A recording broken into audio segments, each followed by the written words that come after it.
Hello guys, good morning, good afternoon, good evening. You welcome back to my channel. My name is Olivia. If you just see me for the first time, thank you. Welcome. I'm a Nigerian migrant who lives here in South Africa with her family, and I make various contents.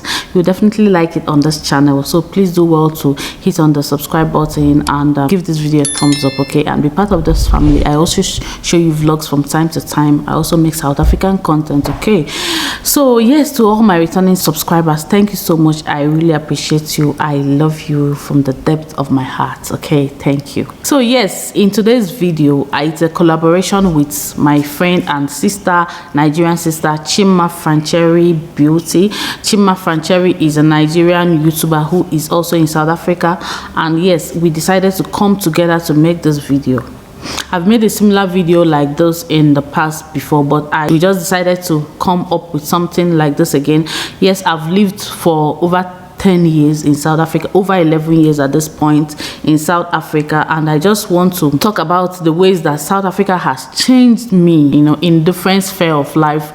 Personally, my experience and being a Nigerian who lives in South Africa, I want to talk about how South Africa has changed me over the years. After living in South Africa for 11 years, how South Africa has changed me, my thought processes, my way of behavior, my mannerism, and different areas of life. And she will also be saying how South Africa has changed her in how many years she has also lived in South Africa as a Nigerian. So this is a collaboration video. Please, after watching this video, do well to go to Chimma's channel to go and watch the same video and see her own experience of how South Africa has changed her. Is that not mind-blowing? Okay, thank you so much for watching, and please share this video. Make sure you share this video, let a lot of people see this video. Give it also a thumbs up. Thank you. So let's go right into the video. Okay, so in the first way that South Africa has changed me as a Nigerian migrant is simplicity. Okay, if you know Nigerians are, I don't know how I'll explain them. Nigerians like to kind of flashy and loud, and like flashy in their appearance, and South Africans are always simple in their way of life, like their hairstyle, makeup, dressing. And when I was in Nigeria, I had this, you know, a Nigerian will be a Nigerian and the South African will be a South African. So as I've lived in this country for 11 years now, I'm beginning to imbibe their ways, the ways of South African, being simple. I'm now simple. You can see my hair, I even look like South Africans. Like South Africans, they look simple in their appearance, gorgeous but simply gorgeous, okay, like elegant but simply elegant. Most of them don't wear makeup. Those that wear makeup wear light makeup, and they appear simple. And over the years, I'm becoming as simple as South Africans, because I feel simplicity makes you more elegant. I feel simplicity gives you more peace of mind. Like, you don't have a lot of things to worry about. Like the way I am right now, I don't even have my hair to worry about. Not like if you want to be flashy is a crime. Sometimes I also like to be flashy, but I see that I tend to get towards a simpler lifestyle. I like my things simple. I like most things simple. So I'm beginning to imbibe that culture. When I came to South Africa newly, everybody was simple, no makeup. People wear, you know, their way of life was different, and it was a huge culture shock for me. But as I began to live in South Africa, I can now go out without makeup, do videos without makeup, come to YouTube without makeup, do things, you know. In fact, I'm much more simpler. Let me just put it that way. Yeah. So the second way that South Africa has changed me is in terms of managing my expectations. Okay, in South Africa, I don't know, Nigerians are this kind of people that expect a lot. Most times they expect a lot of things from you. They expect favors, they expect you to go out of your way for them, and easily they will still do that for you, right? Let me say you just hit somebody's car by mistake. If in Nigeria you come out and say, please, I beg, sorry. But now in South Africa, no, you don't do that. When you're wrong. When you're right, you're right. And there are some things you don't do. You don't expect somebody to go out of his or her way so much for you. So I don't know how to explain it, but like in terms of managing my expectations, manage what I think people can do for me. Since I came to South Africa, I learned how to manage my expectations. I know that when they say check-in is closed, it's closed, the bank is closed, it's closed. Sorry, this is not our policy. Sorry, we don't do that. I'm not about to start pleading or trying to get my way around things, okay? So this is the ways of South Africa. And since I came to South Africa, if I see someone wanting to do it, I'm like, oh no, sorry, mommy, don't do that, or you don't, no. So I try to manage my expectations, because this is the ways of South Africans. When it is A, it's A. When it's B, it's B. Okay, so that's how South Africa has changed me in terms of managing my expectations. Third way that South Africa has changed me is in terms of my behavior, mannerism. Okay, if you know Nigerians are these loud people and jolly people. Not that South Africans are not jolly. Nigerians are loud. Not that this is a bad thing. Okay, that's our way of life. We talk loudly, we shout, we calm down. Since I came to South Africa, I can afford to talk quietly. Sometimes the Nigerian in me can bust out and pop out, and I can find myself shouting when I'm talking, but the most part of it, I try to talk calmly, try to respond calmly, try to, when I go out, I kind of, behave somehow as opposed to behaving somehow, if you know what I mean. So the Nigerian in me most times comes down when the South African in me comes up. But sometimes the South African in me can go down, but most times I try not to be loud in most areas of my life, in answering a phone call, talking, conversing, shouting for the kids and all that. So that is how South Africa has changed me after living for 11 years in South Africa as a Nigerian. The fourth way South Africa has changed me as a Nigerian who lives in South Africa is more family connects. In South Africa, I noticed that we still do it. We always do it. I try not to vlog it. I vlog once in a while, but month end is a thing. I always say it's a thing here in South Africa. You see people month end, they take the family out, they eat. Isn't it? That's how we also try to bond as a family here in South Africa. Nigerian couple, me and my husband, we can go out, we eat, connect, we take the children out during our birthdays, the kids, their birthday, my husband, myself, birthdays, anniversaries. We try to have this family connection as Nigerians. It's not a big thing in Nigeria, but here in South Africa, I see they do it a lot. You see in Spa, people who go on their birthdays, you see they'll be singing happy birthday. I don't know how it is now in Nigeria, but I know that those days in Nigeria, we are not big in outings, family outings. You see friends hang out, men hang out, women hang out, but family, it's not a big thing. But here in South Africa, we try to have that family connection. We try to go out with the kids. We try to take the kids on holidays when we have the money, when we have the time. We try to, do some family things. So that family connection is a big thing in South Africa. I notice any holiday, weekend, you see people going out with family, so we try to also imbibe that in our family. That's also another way that South Africa has changed me as a Nigerian migrant who lives here in South Africa. As a Nigerian, a lot of my subscribers don't like me to say migrant. Okay, as a Nigerian who lives here in South Africa. Okay, the next way that South Africa has changed me as a Nigerian who live here in South Africa is food. Oh my God, I can't stress this enough. Food. Okay, my taste of food has changed. My taste bud has changed towards food. What I used to call food before, I no longer think that's the only thing that is called food. I now know that other things are called food. I now know that vegetables, a full meal of vegetables or a full meal of meat is food. I now know that you can also eat food from other culture. I can now eat meat, just a lot of meat, a lot of veggies, a lot of pap. Not a lot, I don't eat so much pap, but yes, South African food has also crept into me, especially the veggies and the meat part, which is a huge part of South African meal, veggies and meat. So that's another way that South Africa has changed me. I can now eat meat and call it food. Before, I cannot eat meat and call it food as a Nigerian. Now meat is food, veggies is food.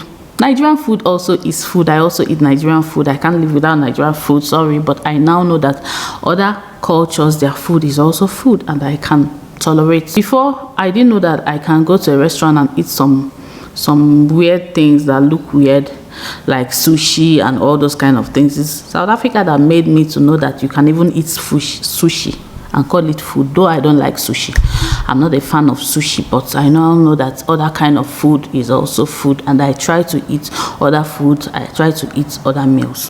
So the next way that South Africa has changed me is being on my own. Oh my God, please give this video a thumbs up, okay? Share this video. Remember, share this video and thumbs up on this video.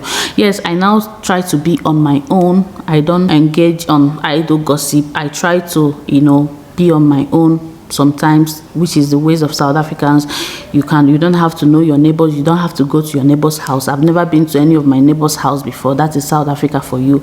You don't have to be friends with your neighbor. You have to be friends with your neighbor. Your neighbor has to know your in and out. Your neighbor has to be your friend most times, at least where I grew up in. And you have to be going somehow. Your neighbor just has to know really things about the next person. Okay, they have 3 children, or she is a YouTuber, she does this, he works here and there and there and there, and that's it. Because they ask you questions, because they engage with you, because sometimes they come to your house. Your neighbor can just knock at your gate and say, hello, I came to say hello, how are you people? Yeah, I saw a baby here. Hey, did you have a baby? Then you say, oh, come in.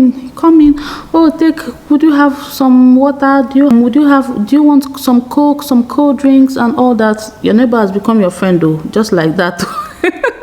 That's the ways of Nigerians. But no, in South Africa, Nana, I don't even know anything about my neighbors. I can live years here. They don't know anything about me. I don't know anything about them. Living on your own, like trying to be your friend, trying to manage your space, minding your business, I'll call it. Yes, minding your business is a big thing in South Africa. Hello, how are you? Good afternoon. And that's it. So that's how South Africa has changed me. I'm now a South African in that way. Njani, hello, sambonani, dumela, njani, yapila. That's it. So, okay, another way that South Africa has changed me is in terms of being open-minded. Okay, so in Nigeria, when I was in Nigeria, I was not open-minded at all. I stuck to my ways of thinking. Could it be South Africa? Yeah, is included. Could it be also age and exposure? Yeah, but primarily South Africa. Different dynamics. I now know that different dynamics exist in different things. I now know that because, of course, South Africa is a country that has different cultures, different races, different religions, I'll say. Although Nigerian also has different cultures, but they don't have different races per se. It's just the black race mainly, predominantly. But here in South Africa, there's white, Indian, colored, black predominantly, and other races. Okay, so because the ways of life of all those races also, they act differently. Their dynamics different. The black dynamics is different from the white dynamics and Indian and colored and other races here in South Africa. And so because of that exposure, I now know that different dynamics let's say family dynamics can exist. And yeah, so I'm much more open-minded towards different things here in South Africa, as opposed to the way I was thinking when I was in Nigeria. So now I'm much more open-minded. I understand different dynamics. And yeah, that's another way that South Africa has changed me, and that's very important. I think open-mindedness is very important, and yeah, exposure is also very, very important. I can say so myself. The next way that South Africa has changed me is in terms of less expectations. I don't expect people to do me favors or hand favors out to me, and I also have much more emotional intelligence in the way I'll handle things as opposed to the way I'll probably handle it. That could come with age as well, like I said, but that comes more with exposure and the ways of life of South Africans. And so I'm much more emotionally intelligent. I'm much more self-aware. I have less expectation towards life, towards people, and I know that life can take different toes and different turns. At least what I expected in life, you may not get it, and that's okay. So I try to teach my kids that things is not neither white nor black. Okay, so it can go different ways. So that's another way that South Africa has changed me in terms of my expectation and how I manage my emotions and being much more emotionally intelligent here. And the last way I will say that South Africa has changed me is being patient. South Africans are very patient people. Call it organized, call it patience. South Africans know how to stand on cues, and people they are just self-organizing, if I might say so myself. people don't need to be told to just stand on the queue, to wait their turns, to, you know, allow things to go accordingly and systemically. So I think I have been affected in that way, that I don't need to go and want to barge in on things. Even when you're barging in on a queue and you find out that that's not the queue here in South Africa, you just kindly walk back if that's where the queue is and say, oh, sorry, oh, that's not the queue, oh, okay, sorry. And you know, things just, you know, just less, you know, kind of bougie, kind of, you know, I don't know how to explain. You know what I'm talking about. So South Africa has changed me. I'm much more like, oh, okay, sorry, is that the queue? Okay, oh, no, okay, this is not the queue. Oh, the queue starts way back. Oh, wow, okay, thank you so much. I'm sorry, just walk down the queue. I mean, it's simple. So that's, I mean, being organized, waiting your turn, being patient. If you go to the hospital, wait for your turn. Don't try to juggle around things. I mean, patience is a virtue, and I think South Africans have it, and I think it's working for them as a nation. So I think I'm becoming much more patient. Though it's not easy to be patient, especially for when you're waiting for very important things in life, like real life situations. But at least outside, going outside, being organized, being patient, being responsible, I would say so. Okay, South Africans are responsible, at least outside, and it makes sense. And that's one way South Africa has changed me. So I can be here all day, and I won't end this video, but this is the few ways I think South Africa has changed me, and South African way of life has changed me. Please tell me what you think on the comment section. Give me this video a thumbs up. Go to Chimma Francherry Beauty. Don't forget to go and watch her video and see how South Africa has also changed her. And thank you so much. Subscribe if you're not yet subscribed, and I'll see you in my next one. Bye.